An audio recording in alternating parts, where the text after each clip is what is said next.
እሺ ከዛ በኋላ ያ ሁሉ ነገር አለፈና ዩኒቨርሲቲ ገባሽ ዩኒቨርሲቲ ገብተሽ ሁለተኛ ዓመት ተማሪ ሆነሽ ነው ይሄ ነገር ያጋጠመሽ እንዴት ነበር እስቲ ጊዜውን አስተውሽ ማለት በጣም ነው የሚከብድ 3 ሰዓት ላይ ልክ ከላይ ወረ 3 ሰዓት ዘጋብኝ መመለስ አልፈልግ እንደ ወጣሁኝና የሆነ ይሮራጣሉ ማለት ነው ሰዎች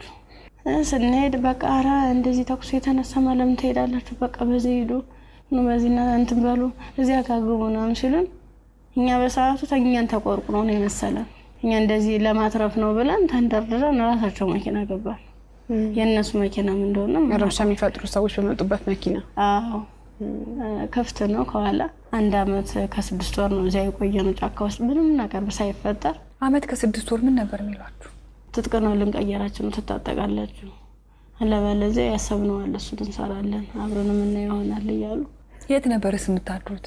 እዚህ ወጭ ላይ ነው ብዙ ጊዜ ዛፍ ነበር እንዲታከልል ተነመለይ ነበር እዛ በመጥቶኑበት ጊዜ በተለይ ለሴቶች አስቸጋሪ ሁኔታ የንጽህና መጠበቂያ ማግኘት ነው ያንንስ እንዴት ነበር የምታሳልፉት የምን ንጽህና መጠበቂያ ነው በቃ ምን ሰናክ ነበር ምን ነው ከ1 አመት ከ6 ወር በኋላ ምንድነው የተፈጠረው መጨረሻችን ላይ ሰልፍ አሳለፉን እርቃናችን ነው ልቀው ልብሳችንን ካወለቁ በኋላ ሰልፍ አስያዙ እኔ አጋጣሚ ከአምስተኛ አካባቢ ላይ ነበርኩኝ ግንኙነት ከተደረገ በኋላ እንዴ ሲጨቀጭቁ ራሱ በፌሮ ሲወጉ አላስታውስም ደንዝዟል ሰውነት ምን ያህል ሰው እንደተደረገ አላውቅም በ6ኛ ቀን ስነቃ እንደማወላ ነው የሚፈሰው እሷ ደግሞ አንድ አካል ስለጎደላት ምንድነው አማራጭ የለበስኩት ልብስ አውልቄ እሷ ነገሮቿን አስሬ ነውቅፋ እየወተቱ ጀመረ ጀመሩ እንዳላዝላት አልችላትም